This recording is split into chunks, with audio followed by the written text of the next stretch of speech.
Amados hermanos, Dios les bendiga grandemente. Es un honor y un placer el compartir con ustedes nuevamente un nuevo mensaje que el Espíritu Santo nos ha puesto a compartir con ustedes. Queremos entrar de lleno a la palabra, pero antes queremos orar a nuestro Señor Jesucristo por sus bondades. Amado Señor Jesucristo, te damos gracias, Señor, por el cuidado que has tenido con nosotros y tienes, Señor Jesús, en estos momentos en que estamos pasando aflicción en toda la tierra. Gracias, Señor Jesús, porque tú estás con nosotros y nos acompañas a todos, Señor Jesús. Gracias, Señor, porque tus ojos de misericordia están puestos sobre la humanidad, Señor. Gracias porque tú estás presente en los hospitales, en las cárceles y en todo lugar donde hay tanta necesidad, Señor Jesús. Te damos gracias por tu misericordia, Señor, porque nos ayudas, Señor Jesucristo, a todas las personas que tienen sus trabajos, como a las personas que están buscando trabajo, como el que no tiene trabajo, Señor Jesús. Por aquellas personas, Señor, que tienen deficiencias físicas y es más difícil, Señor, para poder tener un sustento, Señor. Te rogamos, Señor, que nos lleves con ellos para poder compartir lo que tengamos nosotros, Señor Jesucristo, para poder ser hermanos de verdad, Señor, en tu palabra y poder compartir lo que tú nos das. Gracias, Señor Jesucristo, porque tú siempre estás con nosotros en todo momento y nos ayudas y no nos desampararás. Y tu promesa de que siempre estarás con nosotros hasta el fin del mundo lo tenemos en nuestro corazón, Señor. Guíanos para este estudio, para que nosotros podamos hablar solamente de ti y nadie más que de ti, Señor Jesús. Que sea tu palabra y nunca la palabra del hombre. Gracias, Señor Jesucristo. Alabado sea tu poderoso nombre, que es sobre todo nombre. Amén. Amados hermanos, orándole al Señor Jesucristo, como siempre, y a través de su Espíritu Santo, nos permite ahora hablar el Espíritu Santo de algo que queremos compartir con ustedes, y es: dos serán uno. Dos serán uno, que específicamente hablará sobre el matrimonio. Gracias, Señor Jesucristo, alabado sea tu nombre, guíanos. Empezamos, hermanos. De acuerdo a la historia y a la Biblia, el matrimonio y la familia tradicional son los cimientos de una sociedad estable. Una vez que estos se fracturan, las naciones se erosionan y corren el peligro de autodestruirse. La verdad es que los seres humanos estamos hechos para funcionar mejor como familias. Somos criaturas sociales y disfrutamos compartiendo nuestra vida con otros. Dios es una familia, compuesta en la actualidad por el Padre, el Hijo y el Espíritu Santo. Dios nos crió para vivir en familia, separarnos de nuestros padres y madres, casarnos y tener hijos. Génesis capítulo 1, versículo 27 y 28 y Génesis 2, versículo 24. Sin embargo, como sociedad, nos hemos alejado enormemente de los deseos de Dios.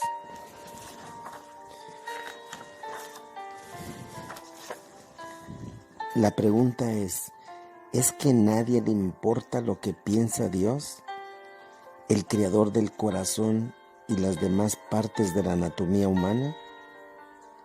Si los seres humanos dejan fuera del panorama a Dios y a su palabra, entonces la verdad no es otra cosa que la perspectiva o los gustos personales de cada cual.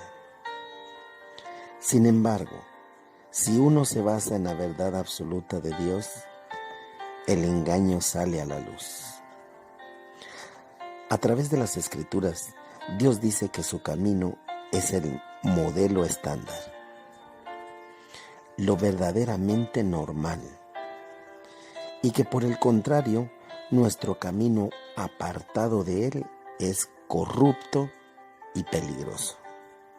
Lo podemos ver en Jeremías capítulo 19, versículo 9. En Proverbios capítulo 14, versículo 12. Él diseñó a los seres humanos para que lo honraran mediante la observancia de sus leyes.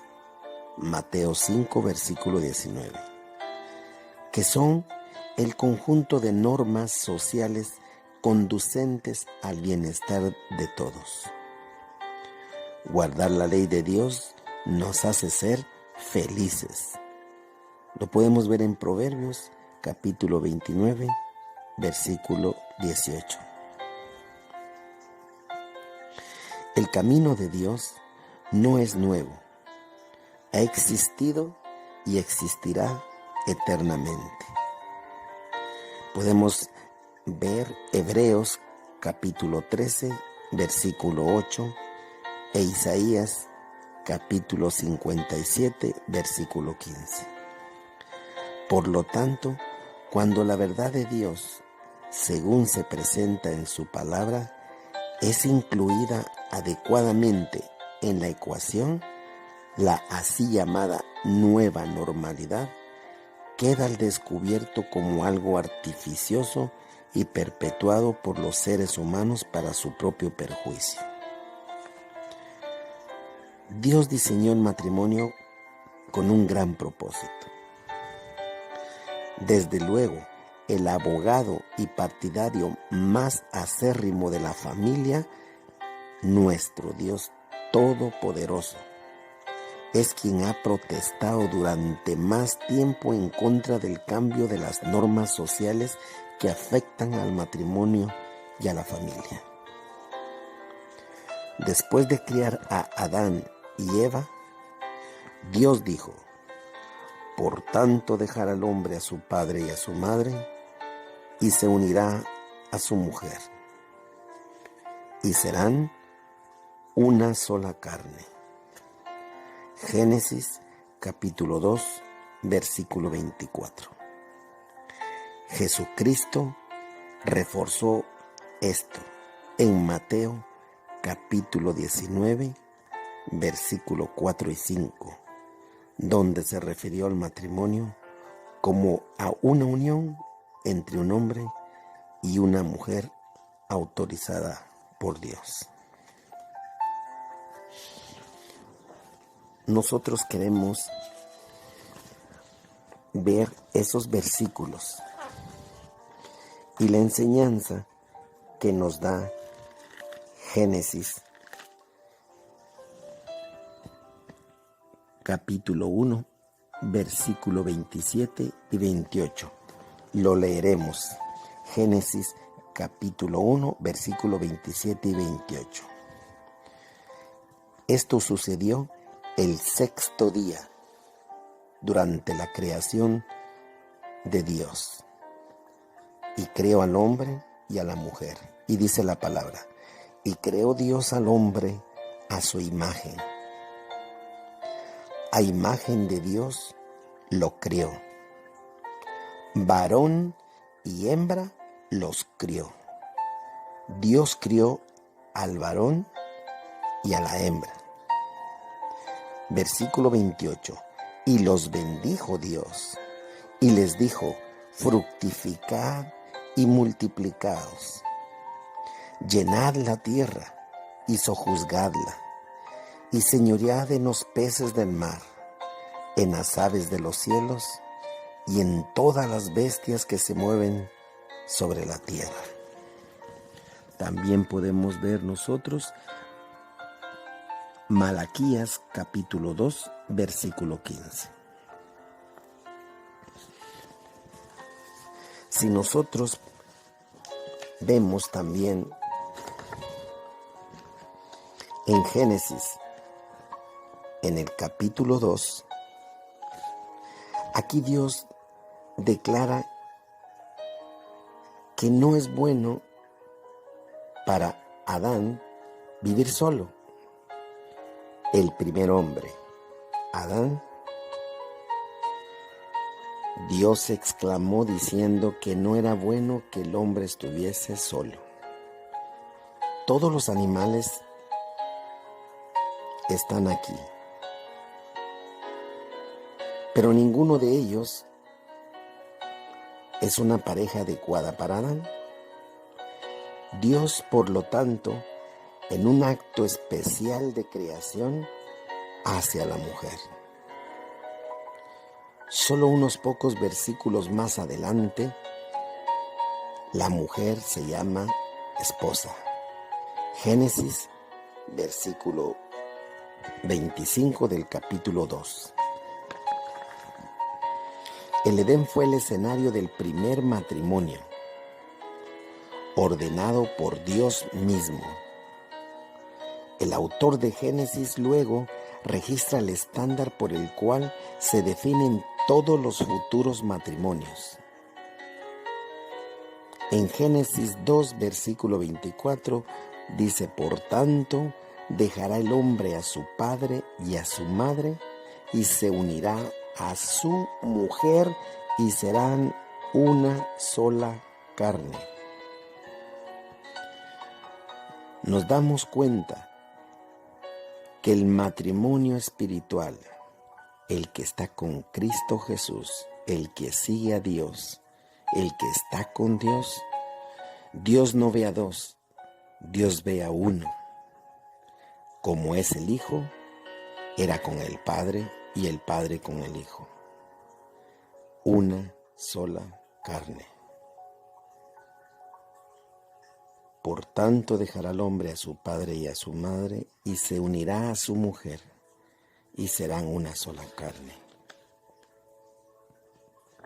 Este pasaje de la Escritura nos da varios puntos para entender el diseño de Dios para el matrimonio.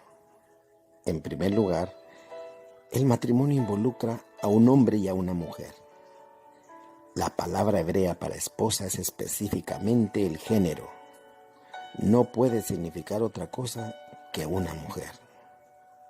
No hay ningún pasaje de las Escrituras que mencione un matrimonio diferente al que se realiza entre un hombre y una mujer. Es imposible que una familia se constituya o que la reproducción humana se lleve a cabo de otra manera.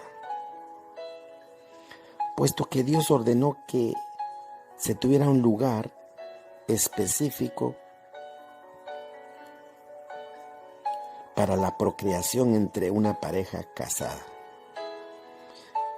Se deduce que el plan de Dios es que la unidad familiar se forma cuando un hombre y una mujer se unen para procrear hijos.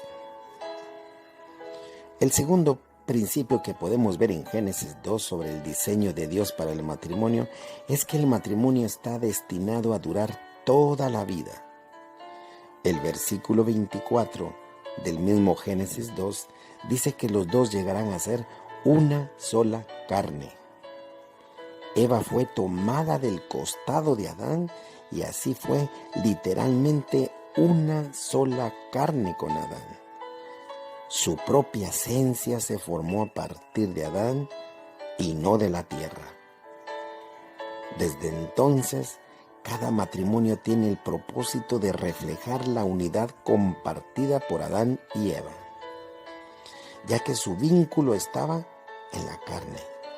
Ellos estuvieron juntos para siempre. No se escribió ninguna cláusula de escape en el primer matrimonio que permitió que los dos se separaran. Esto significa que Dios diseñó el matrimonio para toda la vida. Cuando un hombre y una mujer hacen un compromiso para casarse, llegan a ser una sola carne, íntimamente ligados entre sí hasta la muerte. Y tal vez un último principio de este pasaje sobre el diseño de Dios para el matrimonio es la monogamia. Las palabras en hebreo para hombre y mujer son singulares y no permiten tener varias esposas. Aunque algunas personas en las Escrituras tuvieron varias esposas, es evidente desde el relato de la creación que el diseño de Dios para el matrimonio es de un hombre y una mujer. Jesús hizo hincapié en este principio cuando recurrió a la narración del Génesis para contrarrestar la idea del divorcio fácil en Mateo 19, 4, 6. Iremos a Mateo capítulo 19, del 1 en adelante, específicamente del 1 al 12.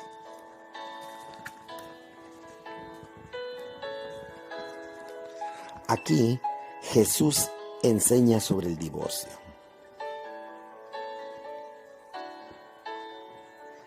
Aconteció que cuando Jesús terminó estas palabras, se alejó de Galilea y fue a las regiones de Judea al otro lado del Jordán. Y le siguieron grandes multitudes y lo sanó allí. Entonces vinieron a él los fariseos, tentándole y diciéndole: ¿es lícito al hombre repudiar, que significa rechazar, a su mujer por cualquier causa? Él respondiendo les dijo: ¿no habéis leído que el que los hizo al principio, varón y hembra los hizo? Y dijo: por esto el hombre dejará padre y madre y se unirá a su mujer, y los dos serán una sola carne. Así que no son ya más dos, sino una sola carne.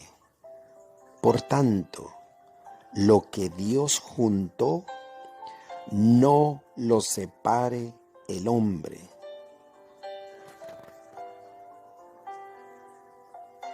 Así que no son ya más dos, sino una sola carne.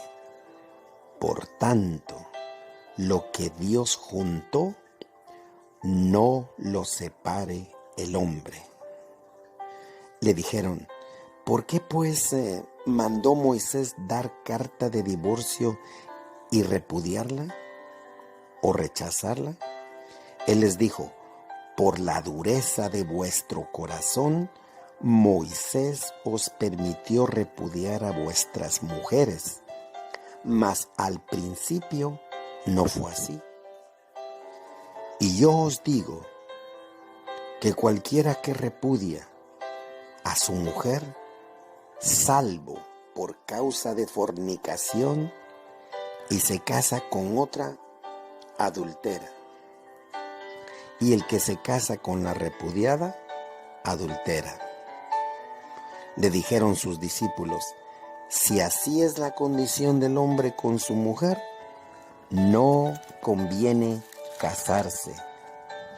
Entonces él les dijo: no todos son capaces de recibir esto, sino aquellos a quienes es dado. Pues hay eunucos que nacieron así, del vientre de su madre, y hay eunucos que son hechos eunucos por los hombres, y hay eunucos que asimismo se hicieron eunucos por causa del reino de los cielos. El que sea capaz de recibir esto, que lo reciba.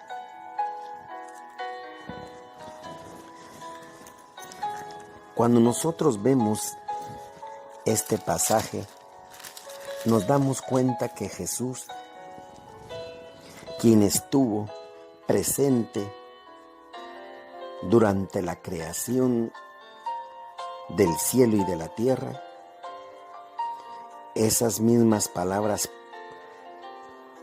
donde el Señor dice en el capítulo 19, versículo 5, por esto el hombre dejará padre y madre y se unirá a su mujer y los dos serán una sola carne.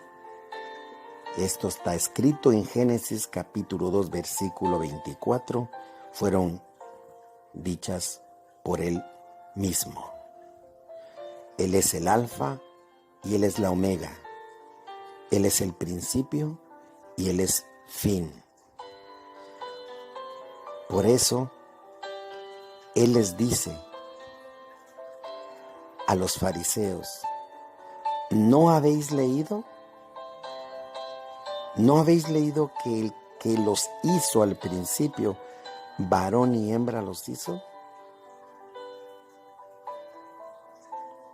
Porque le preguntaban si era lícito al hombre rechazar a su mujer por cualquier causa. Él mismo les dice, yo dije estas palabras. Por esto el hombre dejará padre y madre y se unirá a su mujer y los dos serán una sola carne. Eso fue dicho en el cielo de primero y Jesús, al venir a la tierra, lo confirma y lo hace y lo dictamina en la tierra. Por esto el hombre dejará padre y madre y se unirá a su mujer y los dos serán una sola carne. Y agrega este misterio en donde el Señor en el versículo 6 dice, así que no son ya más dos, ya no son más dos, sino una sola carne. Por tanto, lo que Dios juntó, no lo separe el hombre, porque Jesús estaba enseñando sobre el divorcio. Como dijimos anteriormente, vienen a ser en la misma carne una sola carne.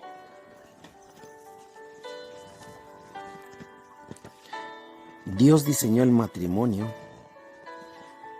para establecer la entidad familiar, hermanos.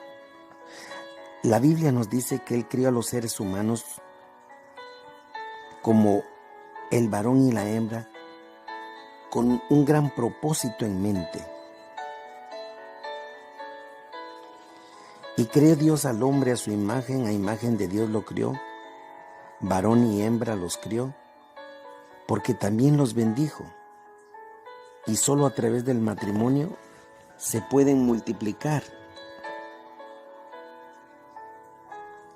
y llenar la tierra y sojuzgarla.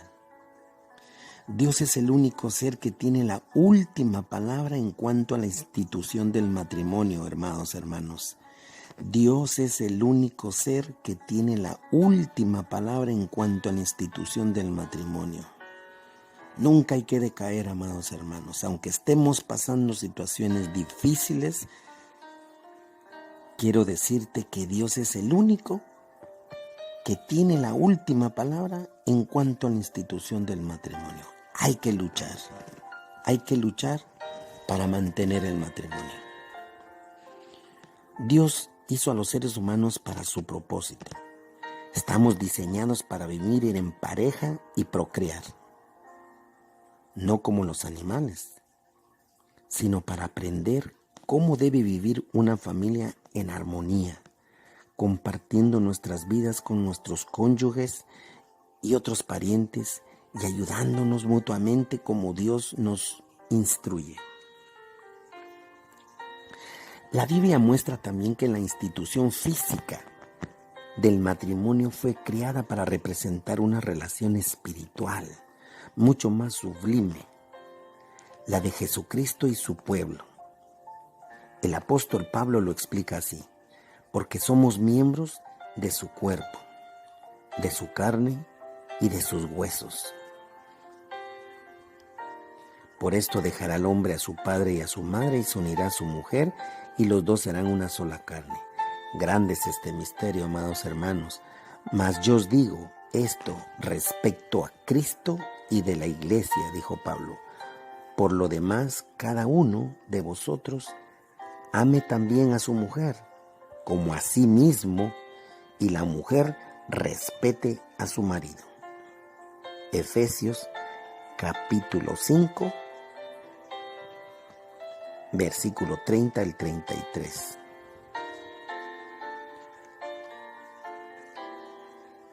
De igual manera, la familia física representa la familia divina de Dios, del cual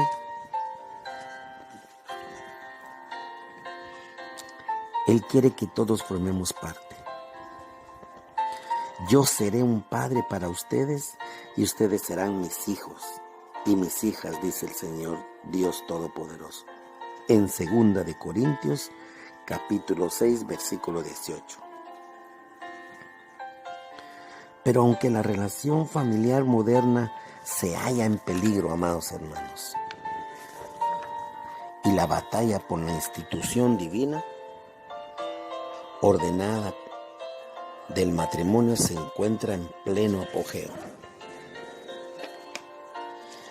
Dios no ha olvidado sus promesas de restaurar la institución del matrimonio y la maravillosa entidad familiar.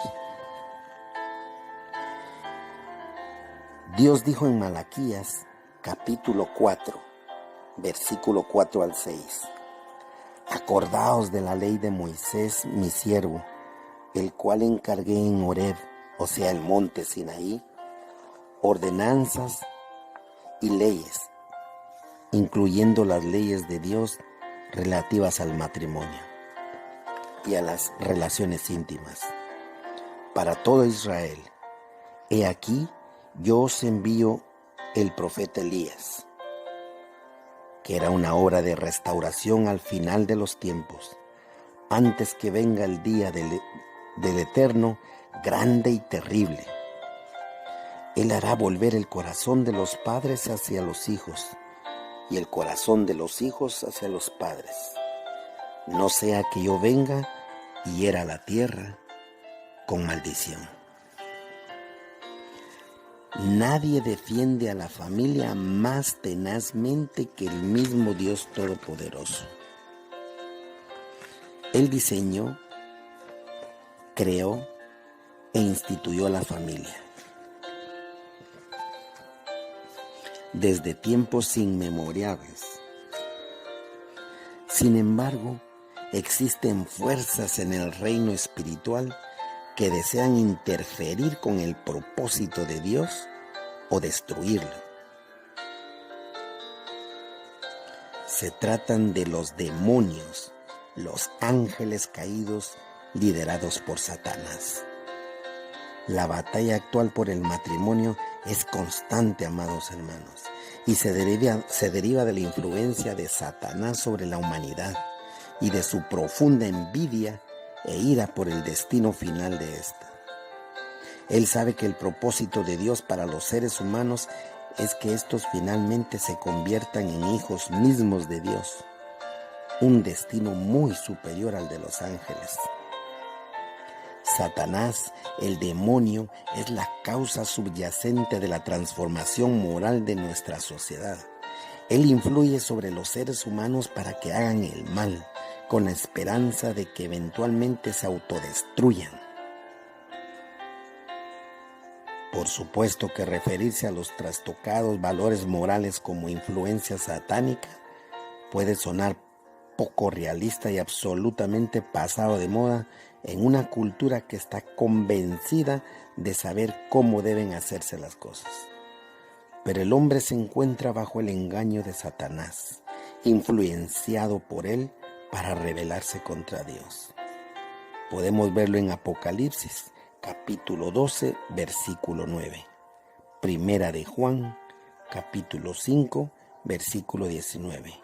Y en Romanos, capítulo 8, versículo 7.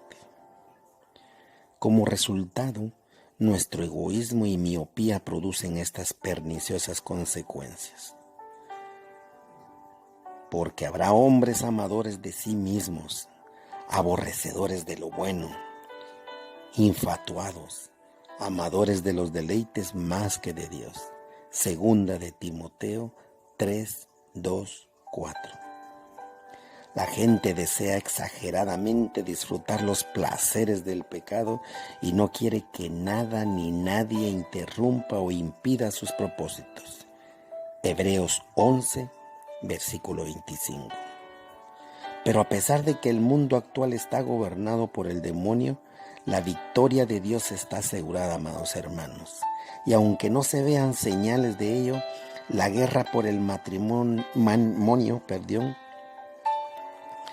ya ha sido ganada y sellada con la victoria de Jesucristo sobre Satanás, especialmente mediante la crucifixión del Hijo de Dios, mediante la cual ha sido pagada la pena del pecado. Mateo 4, versículo 11 y Juan capítulo 19, versículo 30. Lo que tenemos que estar seguros es que Dios intervendrá para salvar a toda la humanidad y a todos los matrimonios. Dios no será burlado por Satanás y sus demonios ni por simples seres humanos, a pesar de todas las formas de influencia que ellos utilizan para corromper una sociedad que ya está condenada a la autodestrucción. La palabra de Dios dice en Gálatas versículo 7 y 8 del capítulo 6, no se engañen, de Dios nadie se burla. Cada uno cosecha lo que siembra. El que siembra para agradar a su naturaleza pecaminosa, de esa misma naturaleza cosechará destrucción. El que siembra para agradar al Espíritu, del Espíritu cosechará vida eterna.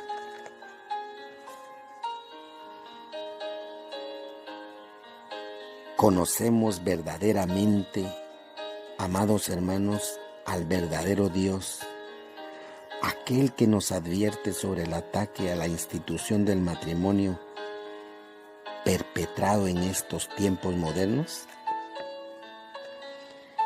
Amados hermanos, Él nos dice que abandonemos nuestros caminos equivocados, asegurándonos que sus planes y propósitos sí tendrán éxito. Buscad a Dios mientras puede ser hallado. Llamadle en tanto que está cercano. Deje el impío su camino y el hombre inicuo sus pensamientos, y vuélvase a Dios, el cual tendrá de él misericordia, y al Dios nuestro, el cual será amplio en perdonar. Porque dice el Señor, porque mis pensamientos no son vuestros pensamientos, ni vuestros caminos mis caminos, dijo Dios. Como son más altos los cielos que la tierra, así son mis caminos, más altos que vuestros caminos, y mis pensamientos más que vuestros pensamientos. Porque como desciende de los cielos la lluvia y la nieve, y no vuelve allá, sino que riega la tierra y la hace germinar y producir, y da semilla al que siembra y pan al que come, así será mi palabra que sale de mi boca. No volverá a mí vacía, sino que hará lo que yo quiero, y será prosperada en aquello para que la envíe. Alabado sea Dios. En Isaías capítulo 55 del 6 al 11. Sin importar qué errores hayamos cometido en la vida y en el matrimonio, amados hermanos, Dios nos asegura que los errores pueden ser corregidos. Amados hermanos, lo voy a repetir. Sin importar qué errores hayamos cometido en la vida y en nuestros matrimonios, Dios nos asegura que esos errores pueden ser corregidos. Él está dispuesto a ayudarnos y a mostrarnos el camino a seguir. También nosotros debemos de estar empeñados en esta tarea.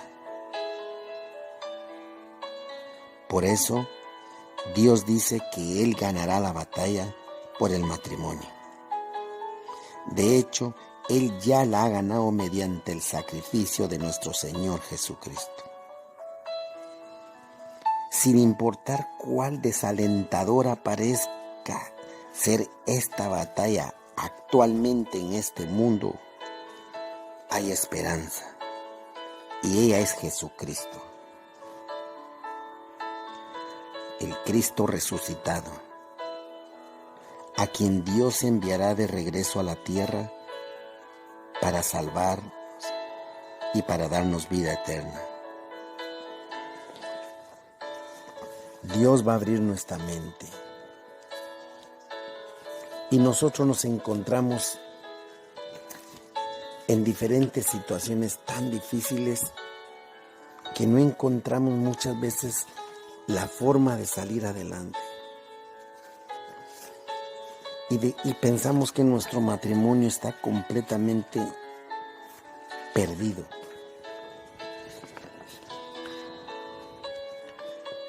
Y hemos pasado por situaciones difíciles, tanto el varón como la mujer.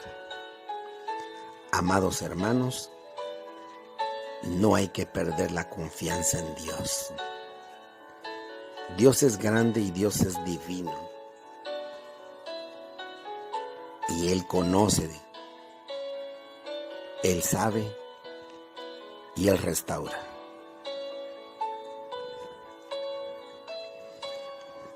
A causa de la naturaleza caída del hombre, el conflicto en el matrimonio, amados hermanos, es una realidad en la vida. Incluso para los creyentes en Cristo. La comunicación amorosa no viene natural o fácilmente a cualquier persona. Para los incrédulos, el remedio para los conflictos es difícil porque sin Cristo, el hombre no tiene la capacidad para amar desinteresadamente. Lo podemos ver en Efesios capítulo 4, versículo 22 al 32. Sin embargo, los cristianos tienen la Biblia para recibir instrucciones en las relaciones. El aplicar los principios bíblicos a las relaciones nos permitirá manejar de una manera más efectiva el conflicto matrimonial. La pregunta sería, ¿cómo hacemos como matrimonio para manejar un conflicto? Amados hermanos, primero debemos de orar juntos, pedirle a Dios la instrucción y Él nos dará el camino. Por eso Jesucristo dijo, yo soy el camino, la verdad y la vida.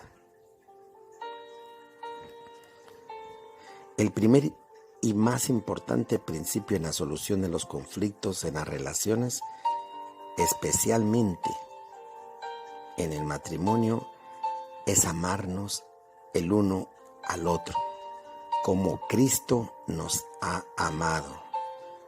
Podemos leer Juan capítulo 13, versículo 34. Y se entregó a sí mismo por nosotros. Él dio la vida por nosotros. Efesios capítulo 5, versículo 21. Efesios 6, versículo 4. Describe las relaciones dentro de las familias. Estamos llamados a sujetarnos el uno al otro en amor y colocar las necesidades de otros por encima de las nuestras.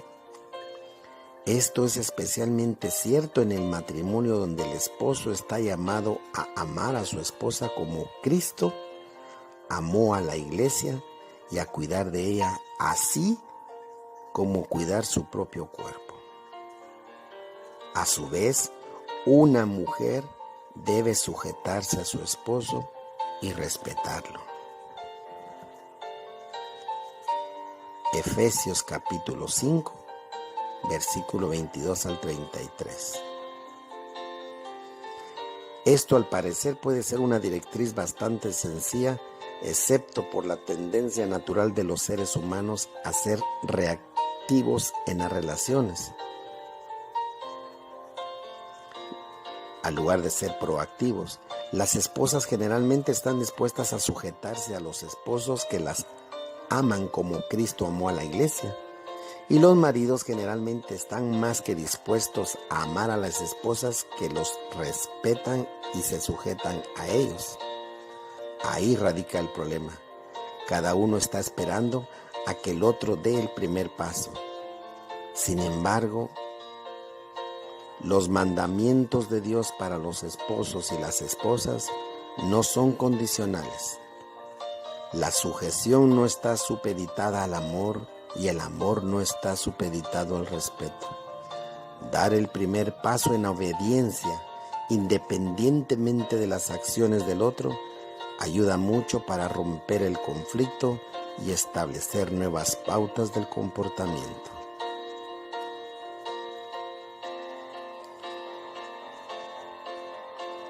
En 2 de Corintios, capítulo 3, 5, nos llama a una autoevaluación.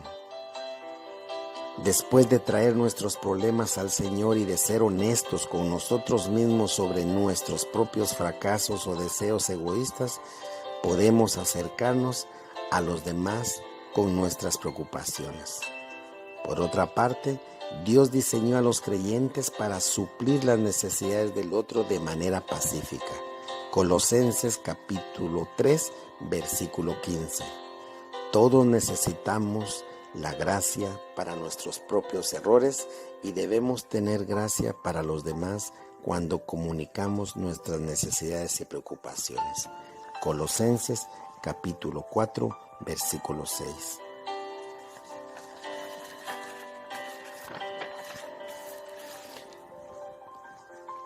Hay muchos aspectos de las relaciones matrimoniales, los conflictos, la comunicación y muchos más, pero la Biblia está llena, amados hermanos, de sabiduría para vivir piadosamente. Hay mandamientos específicos que se encuentran en las Escrituras de cómo deberíamos tratarnos los unos a los otros. Cuando tú tengas un conflicto en el matrimonio, ve a Dios. Ora a través de nuestro Señor Jesucristo, porque Él es nuestro sumo sacerdote, quien presenta todas las peticiones que nosotros tenemos a Dios. Jesucristo conoce tu corazón. Jesucristo pagó un precio por ti y por mí en la cruz del Calvario.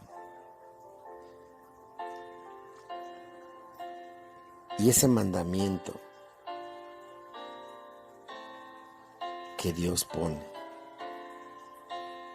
de amar a Dios sobre todas las cosas, con todo el corazón, con todo nuestro ser, debemos de cumplirlo. Él es el primero, el más importante, aquel que ame más a padres, a hijos, más que a mí, no es digno de mí. Buscad primeramente el reino de Dios y su justicia, y todo lo demás os será añadido. Él es el centro, amados hermanos.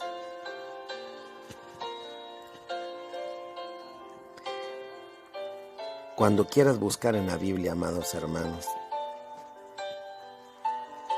es muy importante que los dos puedan tomarse de las manos del Señor Jesucristo. Estar en paz el uno con el otro. Te sugerimos Marcos capítulo 9, versículo 50. Amarse el uno al otro. Juan capítulo 13, versículo 34. Romanos capítulo 12, versículo 10. Primera de Pedro capítulo 4, versículo 8. Edificarse el uno al otro. Romanos capítulo 14, versículo 19. Efesios capítulo 4, versículo 12. Ser de un mismo sentir. Romanos 12, 16. Dar preferencia al otro. Romanos 12, 10. Saludarse el uno al otro. Romanos 16, 16. Tener al otro en más alta estima. Filipenses 2, 3. Servirse entre sí. Gálatas 5, 13. Recibirse mutuamente. Romanos 15, 7. Ser dedicados el uno al otro. Romanos 12, 10. Alegrarse o llorar el uno con el otro. Romanos 12, 15. Amonestarse el uno al otro. Romanos 15, 14 y Colosenses 3, 16. Cuidarse mutuamente. Primera de Corintios 12, 25. Mostrar tolerancia hacia el otro. Romanos 15, del 1 al 5, Efesios 4, 2. Ser amable y perdonarse el uno al otro. Efesios 4, versículo 32 y Colosenses 3, 13. Sujetarse mutuamente. Romanos 12, 10 y Efesios 5, 21. Consolarse el uno al otro. Primera de Tesalonicenses 4, 18. Animarse entre sí. Primera de Tesalonicenses 5, 11. Ser compasivo el uno al otro. Primera de Pedro 3, 8. Orar el uno por el otro. Santiago 5, 16. Confesarse las ofensas el uno al otro. Santiago 5, 16. Aceptarse el uno al otro. Romanos 14, 1 y Romanos 15, 7. Para resolver un conflicto en el matrimonio, amados hermanos, debemos ir a Dios. Primeramente, buscad a Dios. Y recordarse siempre, no enorgullecerse en contra del otro. No juzgarse el uno al otro. No mentirse. Ser pacientes. No ofenderse o envidiarse, no odiarse y no demandarse el uno al otro. Si nosotros seguimos estos principios, el Señor estará con nosotros. Amados hermanos, es una bendición el poder haber compartido esta hermosa palabra de nuestro Señor Jesucristo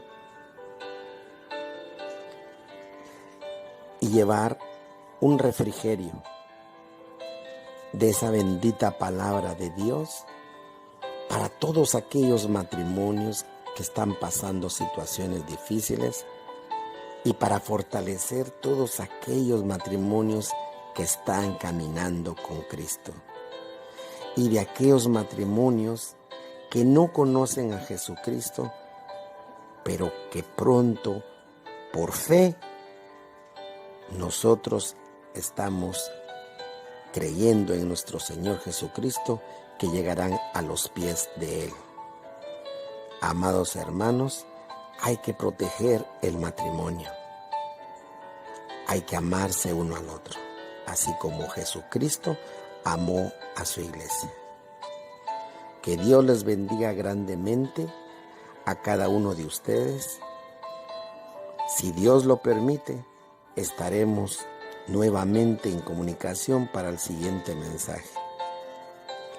Que Dios les bendiga a ustedes, a sus familias y los tenga en sanidad y bien, siempre buscando de Dios, y que el Señor les dirija por siempre. Amén.